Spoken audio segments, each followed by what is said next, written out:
I'm with Micah Cobb on the Christian and the Campus podcast. For those of you who are watching this on YouTube, you can see what Micah looks like. For those of you who will be listening to this on a podcast, um, I'm gonna try to describe Micah for you, what he looks like. And really, the best description I have is he's a poor man's Jude Law with a mustache. And what I mean by poor man's Jude Law is that he shares the same receding hairline as Jude Law, but nothing else.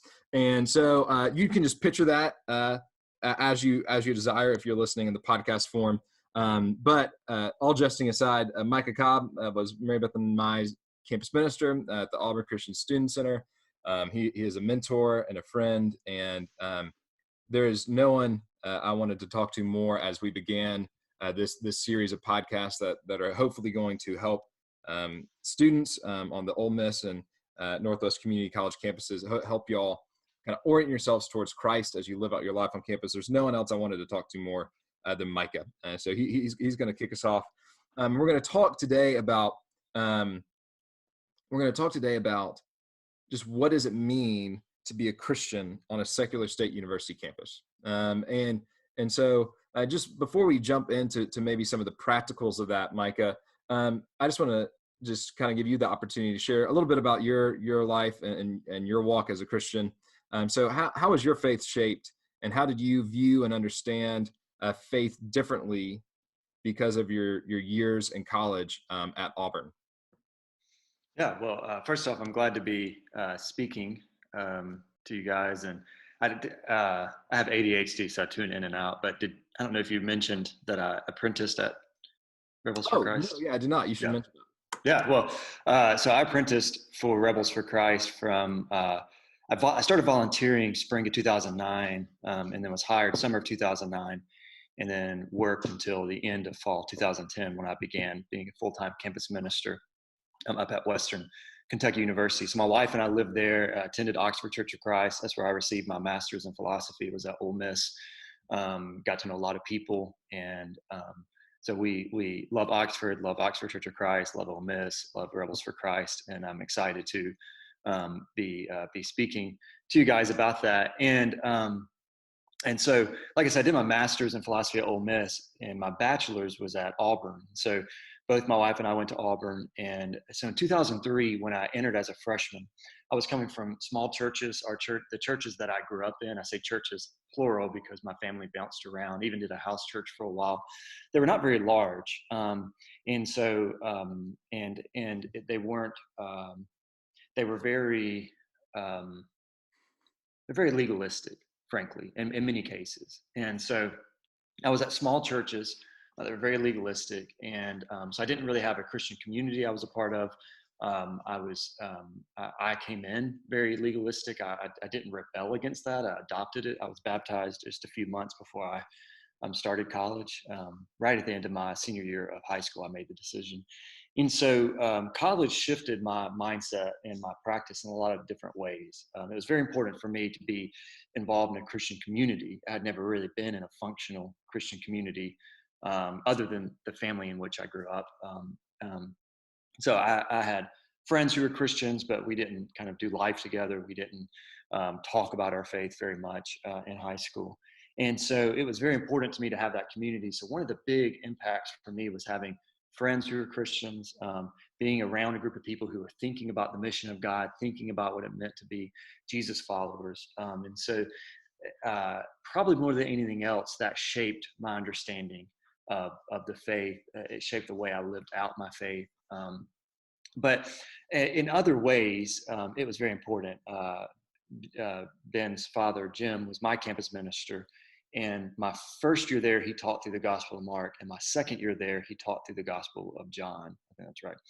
And so hearing those 2 years of just deliberate focus on Jesus, on his message, on what it meant to be a disciple of Jesus, what it means to be a disciple of Jesus, shaped my understanding of Christianity. Suddenly it wasn't simply about knowing all the theology, knowing all the doctrine, being the ones who are right. It wasn't simply about sin management, to use a phrase from Dallas Willard, but it was about, it was about the kingdom of God. It was about self-denial, radical faith in Jesus, and letting that shape every aspect of your life. And so that was very important. And then the last thing I would say is, and there's a lot more to say, but just so I don't ramble more than I am, is I'm by nature a nerd. And so college, I know for a lot of people, there's a fear that you're going to go to college and be intellectually challenged in your faith and lose your faith.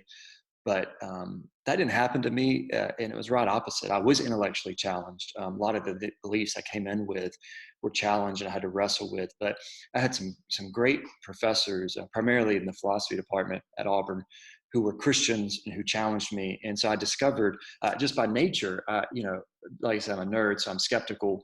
And so I guess the slogan way of putting this is that I came in with easy answers to hard questions, and they helped me think through that and really, I hate to put it this way, but jettison the easy answers, and then helped me kind of reform my approach and understanding of the Christian faith. At the same time, discovering all the 2,000 years of intellectual tradition in reading and writing. So for me, that was very important. I know for most students coming into college, that's not going to be such a big deal. But for me, that was one of the most important things that could happen to me in college in shaping my faith. So, yeah. So, two things.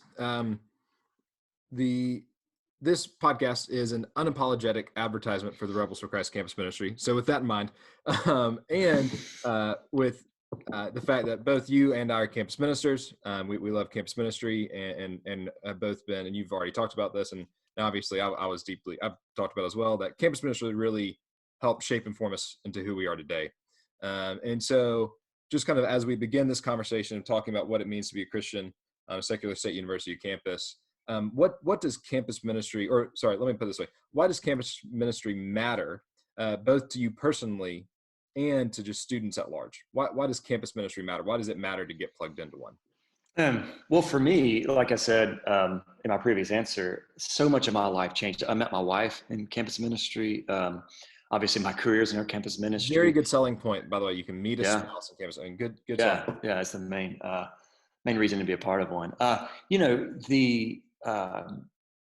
I don't know if, and I'm not a sociologist or a psychologist, so maybe what I'm about to say is wrong, but I don't know if there's another age range that so many important decisions are made by the individual. I mean, as a kid, I know that a lot of things happen, and just how you're raised by your family and by the people around you and school and all that matters. But I don't know if there's another age range other than 18 to 25 when you make so many decisions for yourself that then impact your future.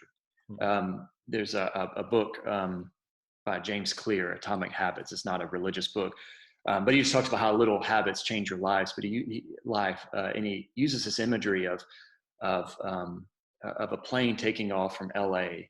The difference between it landing in Miami and the difference between it landing in New York City is a matter of inches when it starts. But those inches played out over 2 or 3 hours of flight, or however long it takes. I have a fear of flying, so I don't really know. Can mean tremendous difference in your destination. And I think about campus ministry that way.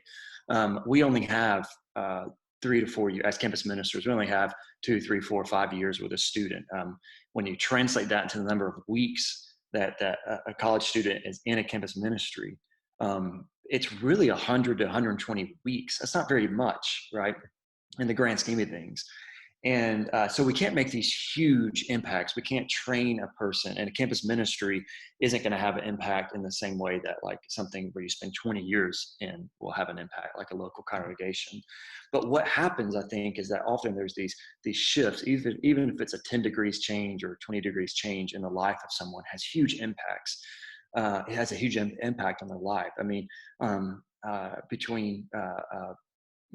if you think about choosing your career, choosing your spouse, choosing how you're going to handle your finances, choosing where you're going to live, choosing just the habits, how you handle your friendships, all these types of things have the impact on an individual is enormous. And so I think campus ministry matters because it provides this arena where college students can come in and as a community have their faith shape them, shape all these decisions, and that are going to have huge impacts for them. I mean, um, I think about students. I was about to say names, but I guess probably best not to. But students who came into college thinking about careers that they were really going for prestige, going for money, going for just reputation, or going because their families were really wanting them to be whatever, engineer, doctor, lawyer, Mhm. and that God put a call in their life to either do missions or ministry or to do something else, nursing or teaching or something where they felt like this was a way for them to impact people, for them to use the gifts God's given them. And you just think like campus ministry had a role to play in them re-envisioning their lives from a career that is focused on prestige to a career that's focused on service. And I just think all those things added together, campus ministry matters. In addition to that, I mean, 18 to 25-year-olds are leaving the faith at high numbers. Many of them are returning, but not all of them.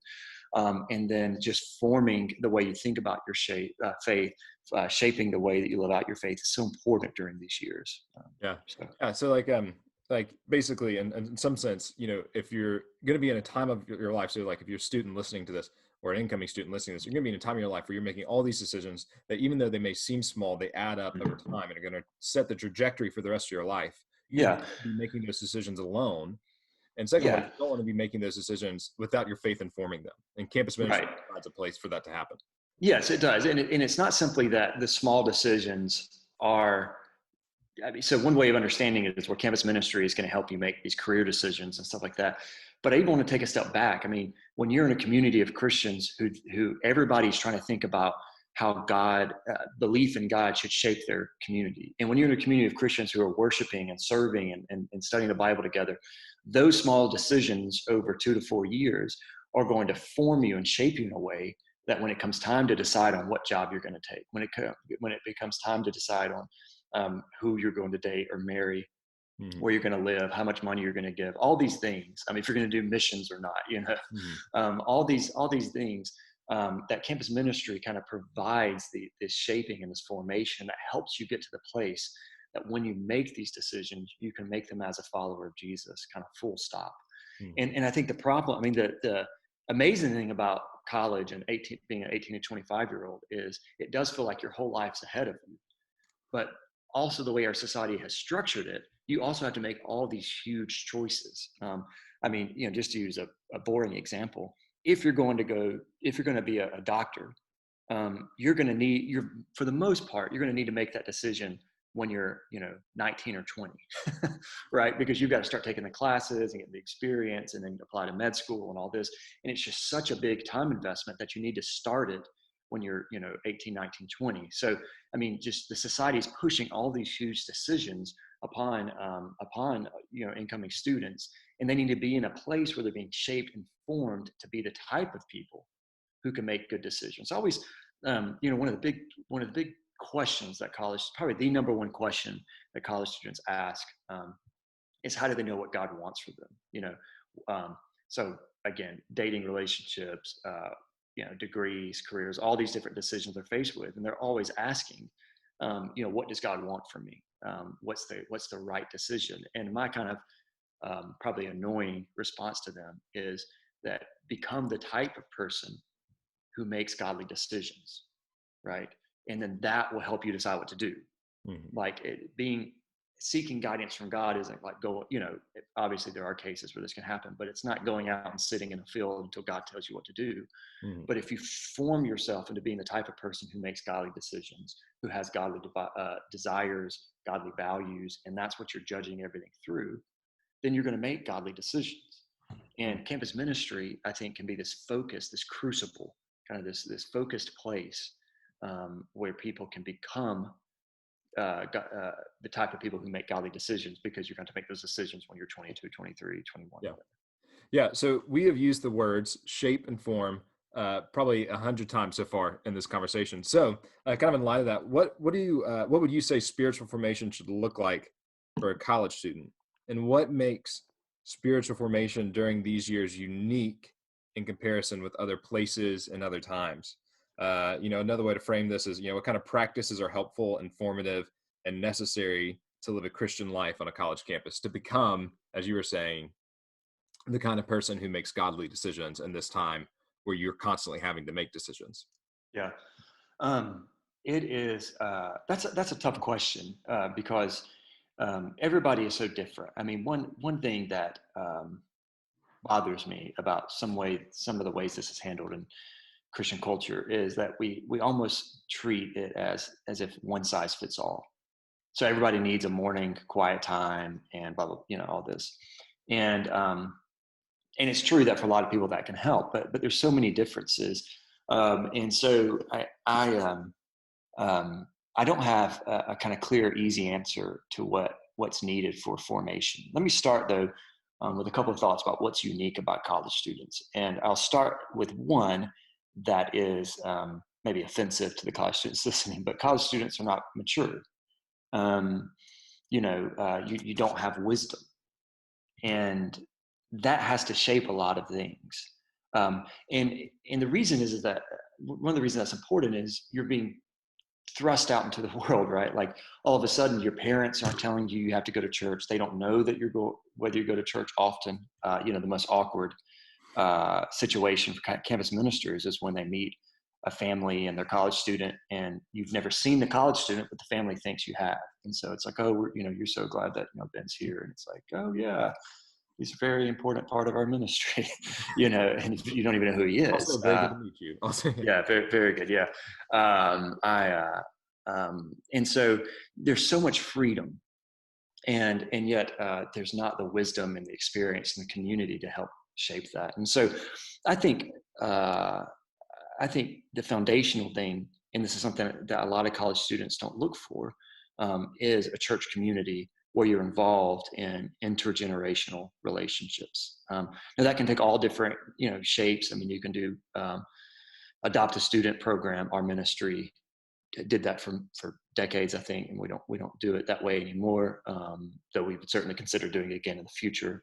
We're trying other things, but that can just take going to church and talking to the people that you're around. But one of the dangers of campus ministry that hurts formation is that college students get into the bubble of the campus ministry and they never get outside of it.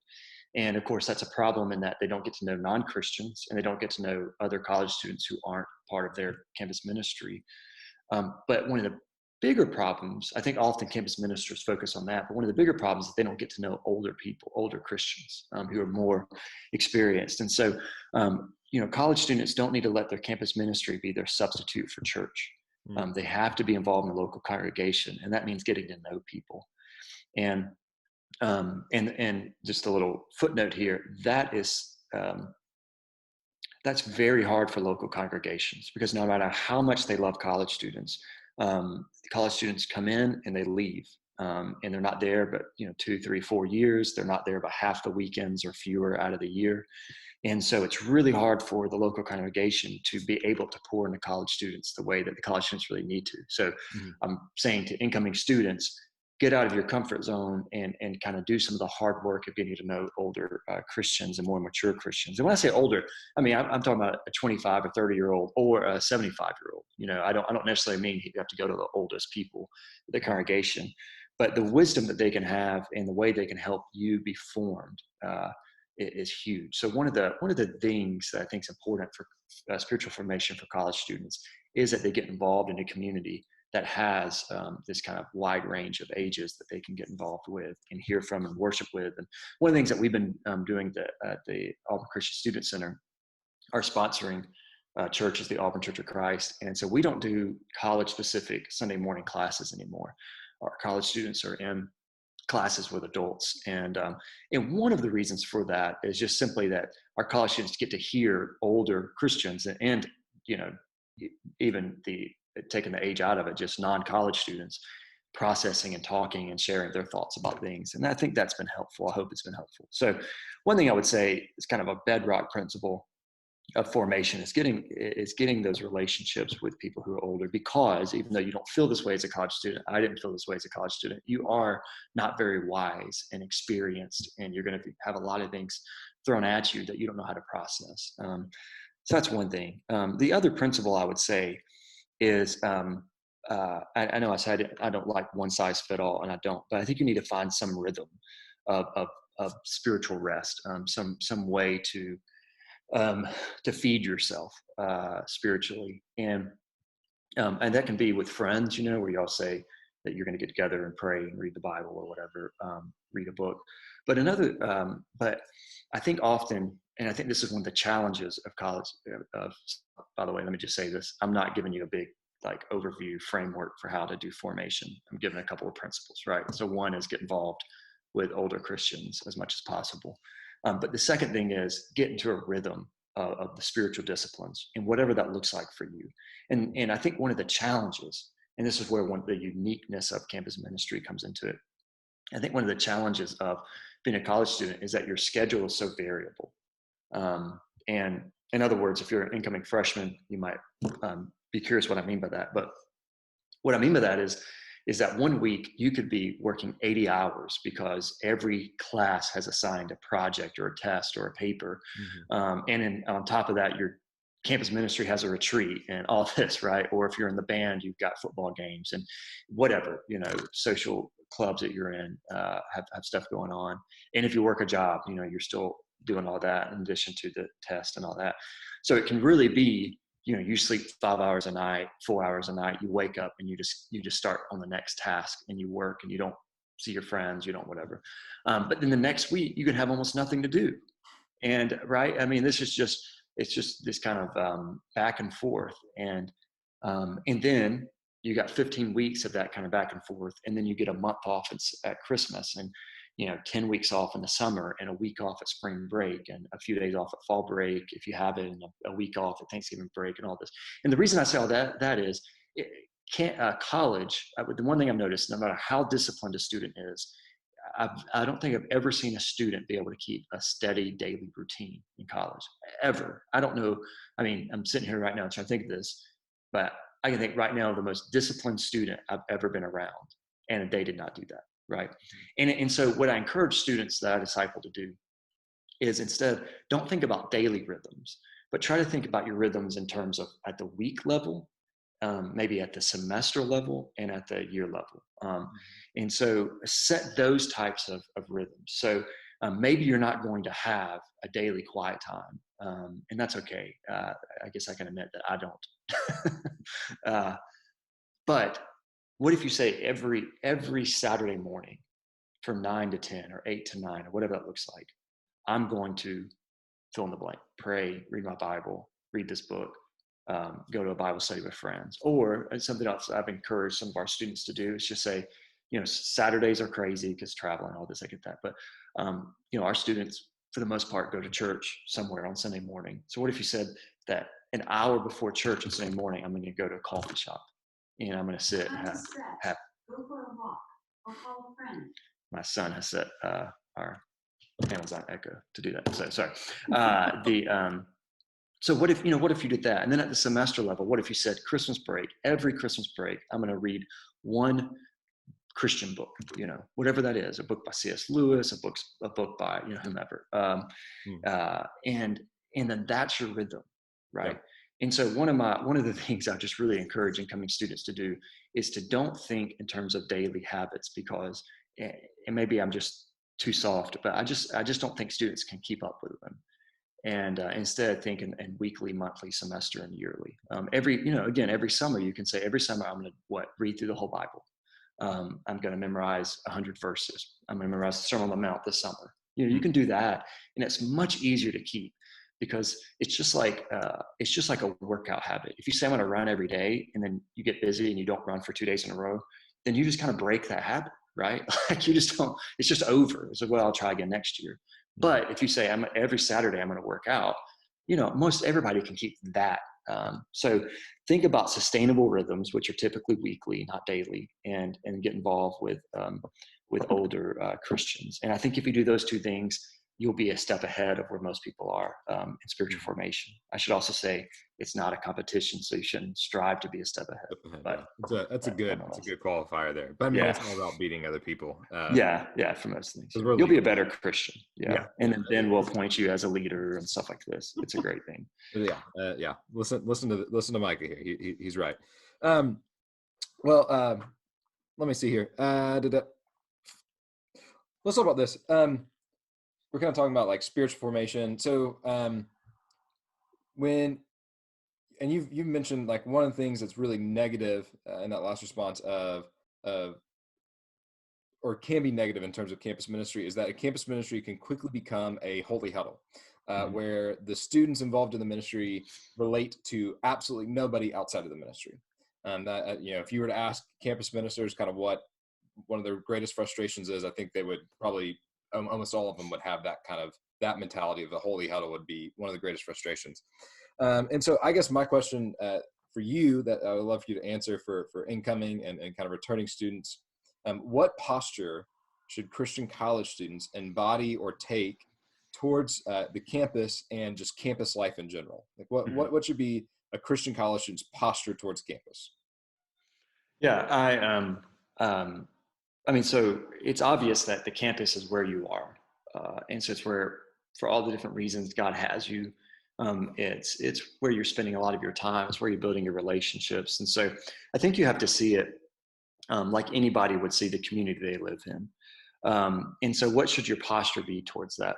Um, on the one hand, as I thought about this, I thought that there's two pitfalls I think that a lot of Christian college students fall into.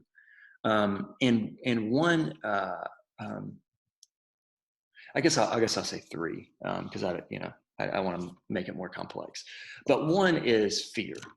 They fear the campus, right? And so this is how I probably came into campus this way. I was politically and theologically very conservative, um, and uh, uh, and everybody had warned me, campus is the place where the political liberals are and the atheists, and they want to destroy your faith. And so, it's like walking Auburn. This central walking kind of area at Auburn is the concourse. It cuts through the heart of campus, and it's where all the student organizations are set up, and it's kind of just a central meeting place, and lots of foot traffic between classes. And I just remember as a student walking through there, and it was almost like all the organizations set up were my enemies, like they were somehow wanting something from me that God didn't want from me, and you can just have that posture towards campus of fear. You can have that posture of anger, and you look at people who are not. And so this is where we would kind of just say campus in general is sinful, and people aren't living for God. And the reality is, I mean, even so, um, Auburn has a very high number of campus ministries, very high involvement. But I mean, all the things that happen on college campuses happen here. I mean, they happen on Christian college campuses, right? People not living according to the sexual ethics that God has called us to, people pursuing money, people pursuing kind of, drunken partying and all these, the rudeness, the gossiping, the cliquishness, everything that you can imagine kind of happens. And so it'd be easy to come in, and if you are a very kind of devout Christian, you just look at all that with anger, um, and you can't believe people are living this way. And you walk down the concourse sometimes, and there's the street preachers condemning everybody to hell. I mean, I remember walking. There was a guy that's particularly famous on Auburn's campus who I think his legal name is Bible Greg. And when I was a student, he'd have signs up saying, "Ask me why you're going to hell." And I just always thought, like, he doesn't know if it's like it's directed towards everybody, even the Christians walking by. What a dumb sign. At the very least, I mean, this would still be a dumb sign. It's just like, ask me if you're going to hell, but this still ask me why you're going to hell. But you can relate towards it with anger, and just be mad at that. But I think this is my third pitfall. All right, my last one, I promise.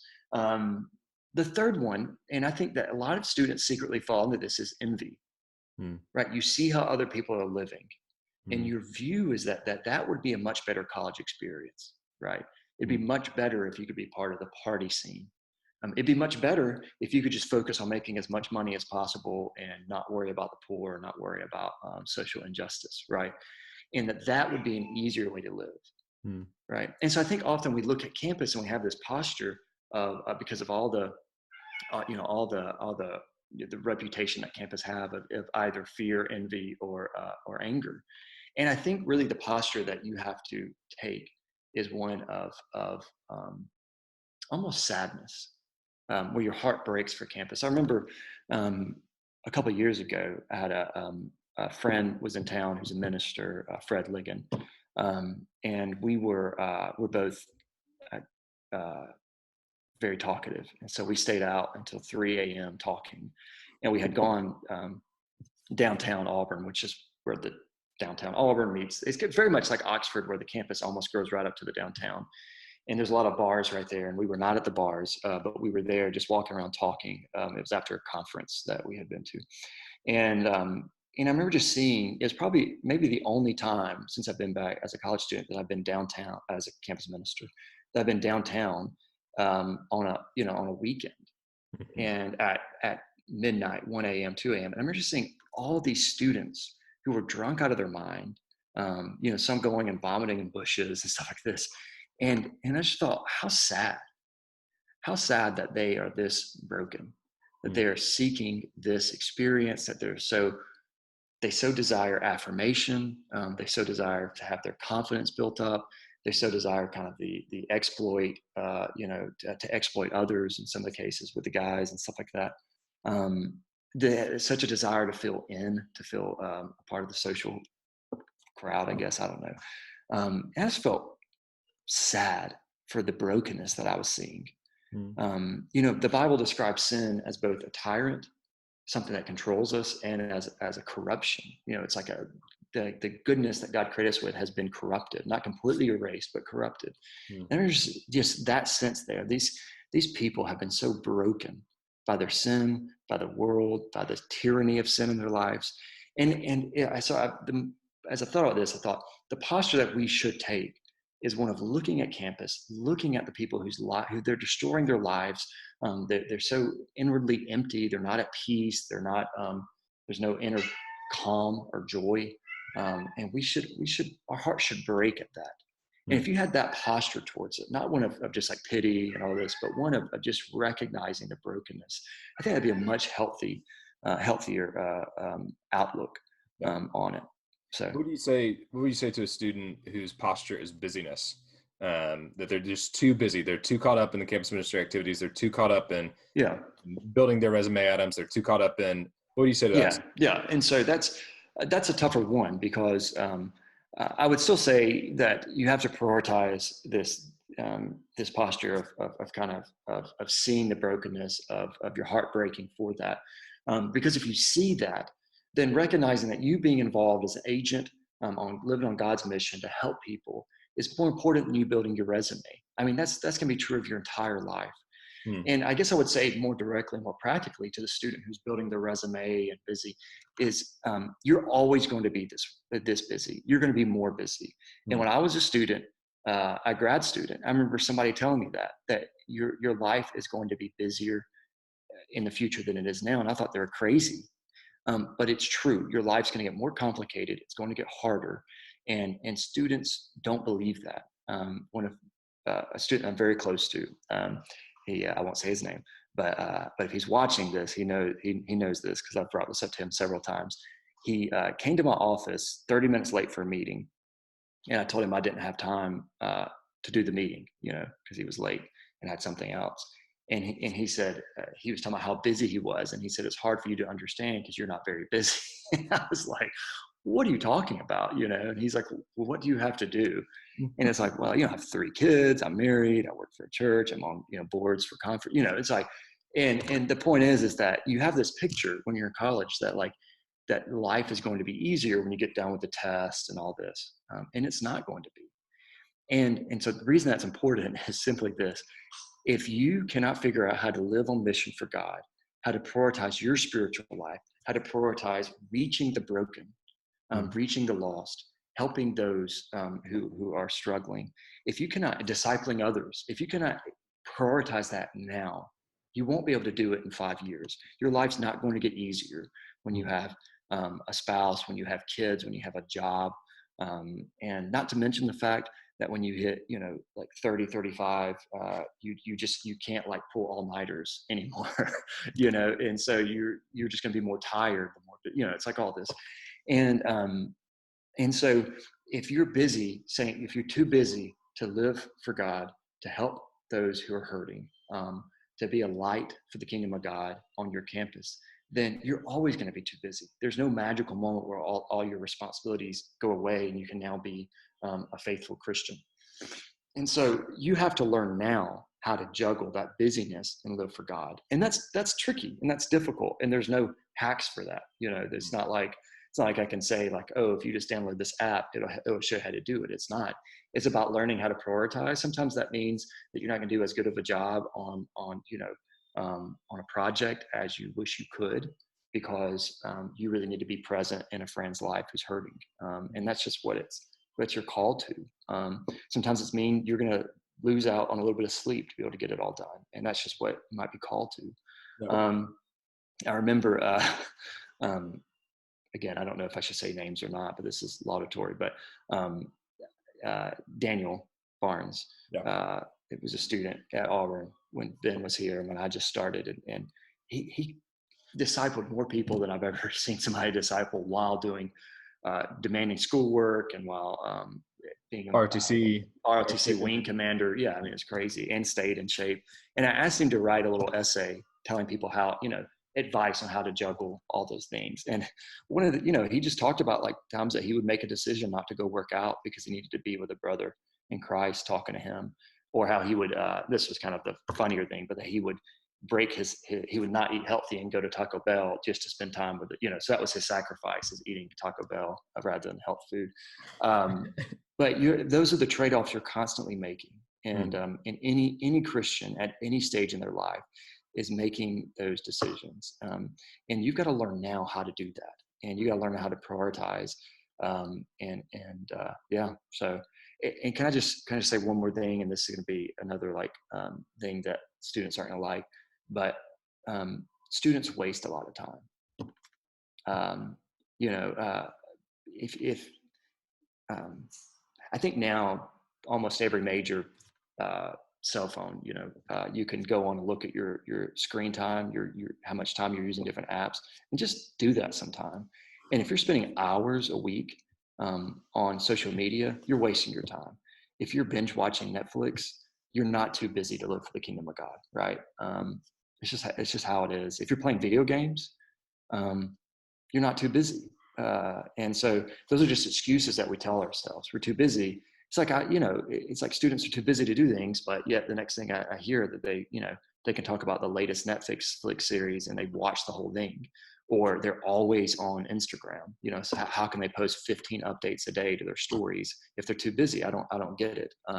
So anyway, I think that there's excuses that we sell ourselves, and then we say we're busy, and that gets us out of having to do the hard work of prioritizing, denying ourselves. So that's what self-denial is about, right? I mean, denying things that you want to do in order to do the things you need to do. Yeah, and so we kind of hit on I think the biggest one, but in terms of like what's the greatest blind spot for students, and I think it is that they think they're busier than they are. And I'm willing to admit students juggle a lot, but they aren't necessarily busy as they think they are. But you as a campus minister, you on multiple campuses have watched hundreds of students flow in and out of college. And so I guess other than busyness, which we've hit on, what are they missing? And where can they find it? In other words, what are students' greatest regrets and blind spots, and what's the remedy to those? And that'll probably be our last question we get. Yeah. There's so many. I mean, frankly, one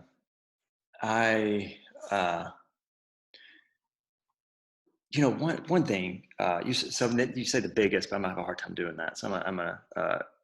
You can do multiple, yeah.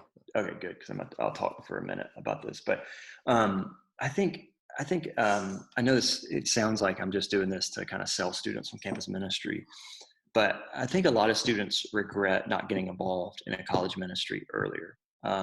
It's really it's intimidating to do if you're introverted, or if you're deciding to try for fraternity or sorority or something else. If you're an ROTC or if you're an athlete, I get it. Like, your time is going to be booked. It's going to be hard to get involved.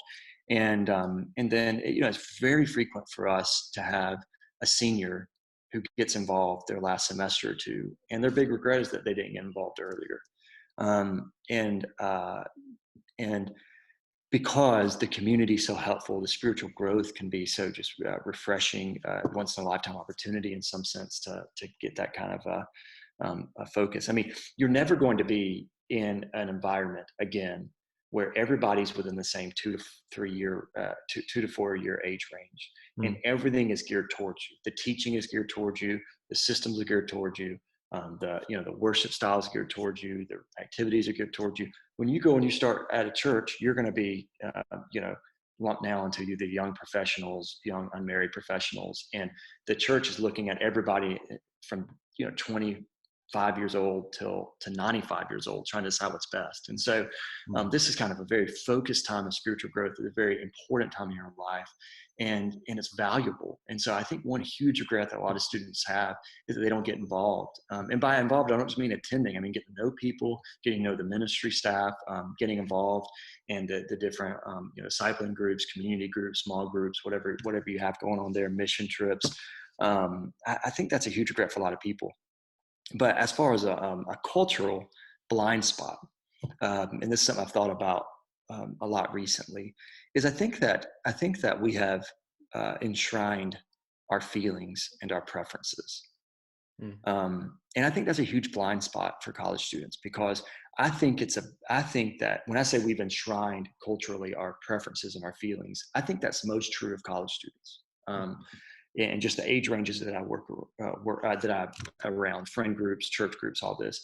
And for some reason, the understanding is now like, unless you're comfortable with something, or unless it's really something you feel drawn to, or unless it's something that unless it kind of matches your preferences, then you're not going to do it.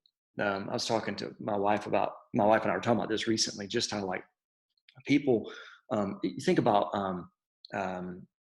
conflict resolution, right? You're arguing with another person in the ministry, and I will tell people, go to them, right? That's part of what you have to do. You think they did you wrong, like Jesus tells you, go to them, right? Confront them about it lovingly. And students won't do it because they don't feel comfortable doing it, right? And it's just, to me, it's like, well, it's not about, like, the commandment isn't go to them if you feel comfortable, like it's go do it. But what happens is that it's just an odd thing in our culture where it's like, if you aren't comfortable in a social setting, then you shouldn't have to put yourself in that social setting, right? If you're uncomfortable evangelizing, then that probably God's just not calling you to do that. But God calls us to do uncomfortable things. I mean, there's no way that carrying your cross in any way strikes us as our preference, right? There's no way that it strikes us as something that just kind of is something we feel like doing. No one ever, I really feel like carrying my cross today. And I just think that there's so many things that college students miss out on in serving God and spiritual formation by enshrining those preferences and feelings. And that's very, very difficult. And the last thing I would say, this is probably, as far as this is probably a point that's near and dear to my heart. Actually, I first thought about this when I was interning at Ole Miss, that I think the biggest danger for college students, and then one of the biggest blind spots for Christian college students, is that you come into college with a certain conception of God, and you operate with that idea of God your whole time. You never challenge it. And so whether that's something like moralistic therapeutic deism, where it's like God is there to provide you rules to kind of help you cope with things, and kind of otherwise uninvolved. Whether you come in with what I call the view that I call the God of limitations, where kind of the commandments limit you from things that are good, enjoyable, pleasurable, rather, I mean, it's like the serpent saying to Adam and Eve, to see, isn't it desirable? Isn't it good? Isn't the fruit pleasing? I mean, it says Eve saw the fruit that it was pleasing, is how, I think the word is tov there, right? Like that it was good. And so often we see sin as things that are good. And so we see God as kind of limiting us, like the fence that keeps us from good things. And so whatever that conception is of God that you have, often college students come, and if they don't shift that conception, it's going to affect everything. And I just think your time in college is such a beautiful time to get to think through those things. You're around a bunch of smart people. There's plenty of Christian professors. There's, obviously you got Ben and Mary Beth and others who help you think through these things. And I think you need to come in and really think about, do you see God as the Bible presents him? And again, because it's a huge blind spot for Christian college students, is coming in and assuming that they just need to learn how to be better Christians without really understanding that they need to learn to see God more biblically. Hmm. And that can really be a huge thing that shifts your life. So, Well, man, there are questions I wish I could ask, and time that we just don't have it. But I just want to thank you, Micah, for yeah, coming on and doing this. And if you wouldn't mind, just would you say a prayer over the Ole Miss campus as we close out? yeah, definitely. And appreciate you inviting me on. Let's pray. Father God, we are grateful for your love, for your mercy, for your power. And Father, I pray for all the college students, all the campus ministries throughout the U.S., throughout the world, Father, that the people coming into college this fall, that they will have an opportunity to hear the gospel, have an opportunity to be a part of a community of Christians, have an opportunity for their faith to be strengthened. Father, I know for many people, they come to college and they don't give you the time of day.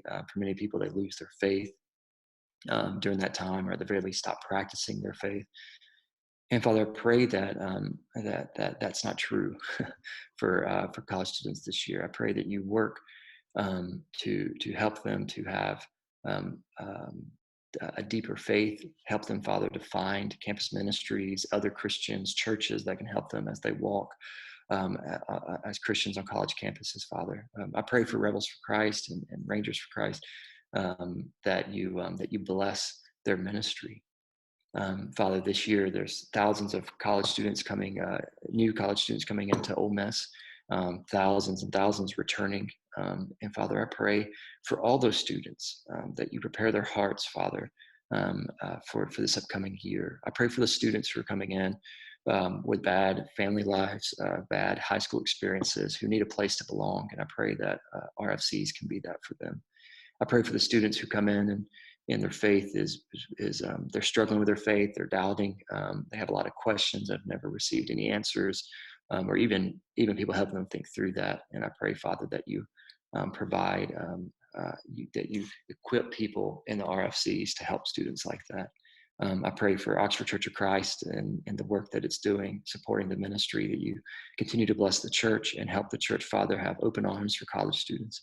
And we just pray, Father, that no matter how many students come and get involved, and no matter kind of what the year looks like, I know it's everything's up in the air with what classes will look like and whether football will happen and everything. I pray, Father, no matter what it looks like, that you help Ben and Mary Beth and the student leaders and staff of RFCs to be faithful to your calling, and to love the college students that are there, and to reach out to the ones that you put in their path. And in Christ's name I pray. Amen. Amen.